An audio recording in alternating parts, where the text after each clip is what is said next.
कोल्हापूर महापालिकेनं भाडे तत्वावर घेतलेला हलसवडे इथला डांबरी प्लांट सुरू झालाय।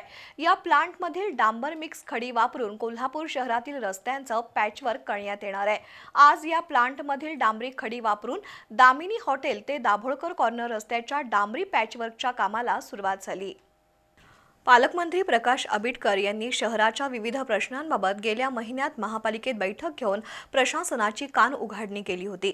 महापालिकेचा स्वतःचा डांबरी प्लांट बंद पाडण्यात आला होता, त्यामुळे महापालिकेने स्वतःचा डांबरी प्लांट सुरू करण्याचे सक्त आदेश नामदार आंबेडकर यांनी दिले होते।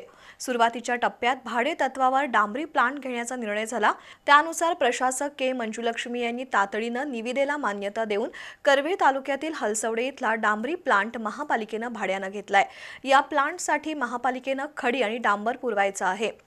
त्यावर प्रक्रिया करून डांबरयुक्त खडी तयार करणं, त्याच वाहनातून महापालिकेला पोहोचवणं आणि रस्त्यावर पसरवण्याचं काम संबंधित ठेकेदाराला करावं लागणार आहे। त्यासाठी महापालिकेला प्रक्रिया शुल्क द्यावं लागणार आहे। वर्क ऑर्डर दिल्यानंतर गेल्याच आठवड्यात अतिरिक्त आयुक्त रविकांत अडसूळ आणि शहर अभियंता रमेश मस्कर यांनी या प्लांटला भेट देऊन पाहणी केली होती। आजपासून हा डांबरी प्लांट सुरू झालाय। या प्लांटमधील डांबर मिश्रित खडी आज कोल्हापूर शहरात आणण्यात आली। त्यातून दाभोळकर कॉर्नर ते दामिनी हॉटेलपर्यंतच्या रस्त्याच्या दुरुस्तीचं काम सुरू करण्यात आलंय। महापालिकेचा डांबरी प्लांट सुरू झाल्यानं शहरातील रस्ते दुरुस्तीचं काम अधिक वेगानं होणार आहे। त्याशिवाय रस्त्याच्या पॅचवर्कची कामं वेळेत होण्यास मदत होणार आहे। तसंच आवश्यक असलेलं डांबर आणि मिक्सर उपलब्ध झाल्यानं कामाची गुणवत्ता सुधारणार आहे।